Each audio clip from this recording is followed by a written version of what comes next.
Sim. Ofício da líder já está com Vossa Excelência. Como é que é? Não entendi. Pela liderança do PCdoB. Tem ofício? Tem precedência. Deputado Bruno Araújo, pela liderança da minoria, tem precedência.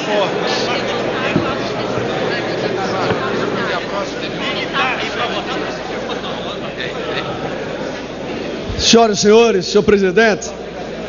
a sorte bate à porta dos ministros do governo Dilma. Eu digo que a sorte bate às portas ministeriais, porque às vezes é muito difícil para um cidadão brasileiro que é convidado a ser ministro de Estado, depois de iniciado o governo, perceber que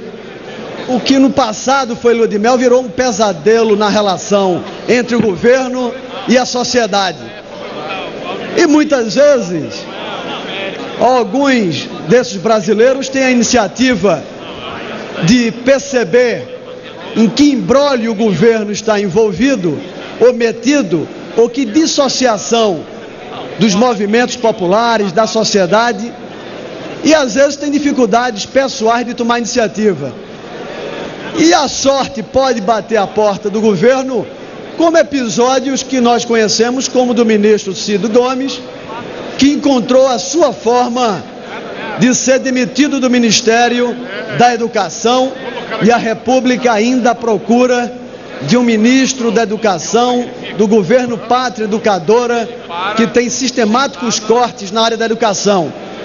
E a sorte bate a porta do Ministério do governo Dilma, quando o ministro Trauma também consegue arrumar a forma de conseguir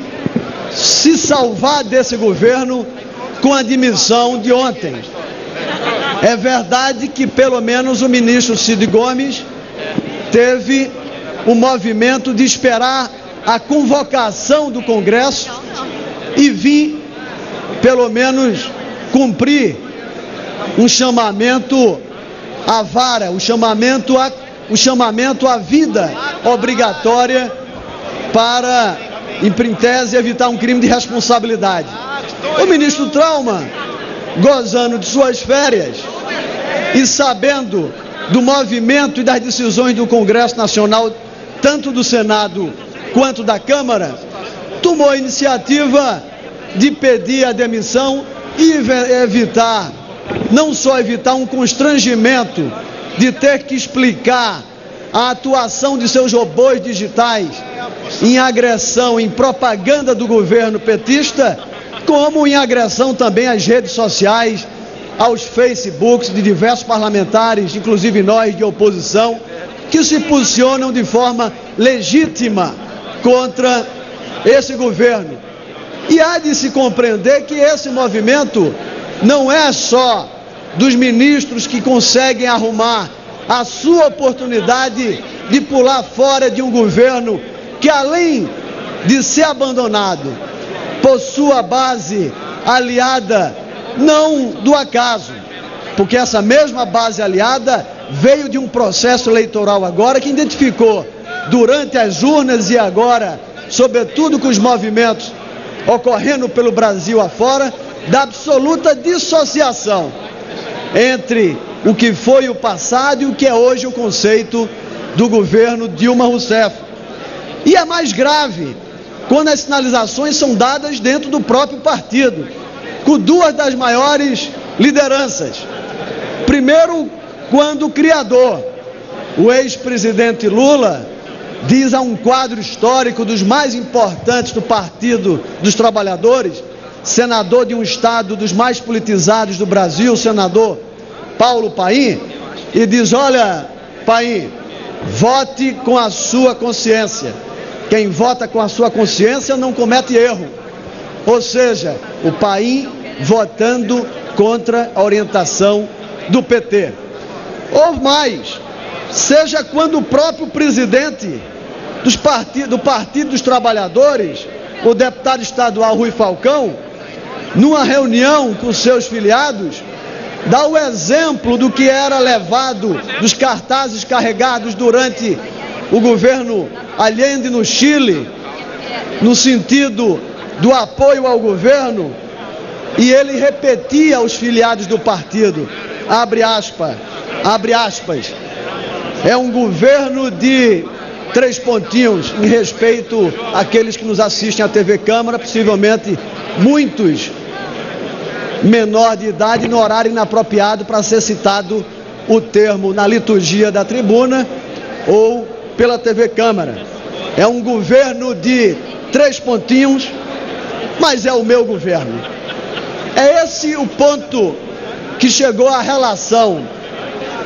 da presidente da República, que não tem mais conceitualmente o respeito do seu próprio partido, tem absoluta desconfiança da base aliada e tem mais do que o protesto. Chega a ter por parte da população um nível de rejeição, um nível de absoluta indignação dos mais importantes da história recente da nossa República. Por isso, nós temos repetido, a crise que se abate sobre esse governo, além de ser resultado de um processo de enganação eleitoral, além de ser um resultado de uma grave crise macroeconômica que infelizmente aponta para o seu agravamento ao longo de todo o ano, é significativamente o resultado da falta de liderança, da falta de respeito na relação entre líder e liderados, na falta de sintonia entre uma presidente eleita de forma absolutamente artificial em relação ao que dizia e o que diz. E repetindo o que disse essa semana, quando li o discurso, a petição de impeachment assinada pelo PT contra o governo Fernando Henrique Cardoso, onde o PT agia naquele momento dizendo que estava utilizando de uma instituição republicana e hoje atribui a movimentos e processos que possam vir a acontecer de um eventual processo de impeachment, se defende como golpe. Isso afirma e mostra como o PT agia de uma forma quando José Genuíno pediu o impeachment do presidente Fernando Henrique Cardoso e como é hoje que se defende atribuindo a esse instrumento constitucional um movimento de golpismo. Mais ainda, é importante a Câmara dos Deputados ter em mente o vice-presidente da República, importante constitucionalista Michel Temer, que sentou na cadeira por 2 vezes onde está hoje Eduardo Cunha, no recurso que indeferiu o pedido de impeachment de Fernando Henrique, tendo como autor que encabeça o requerimento o ex-deputado, líder do PT, José Genuíno, afirmava, mais do que não haver tipificação penal, dizia e deixava claro que não havia nenhuma restrição à análise dos fatos imputados no primeiro mandato, quando a solicitação do impeachment se estabelecia em relação ao segundo mandato. Por isso e por outras, por movimentos como o do Truman, do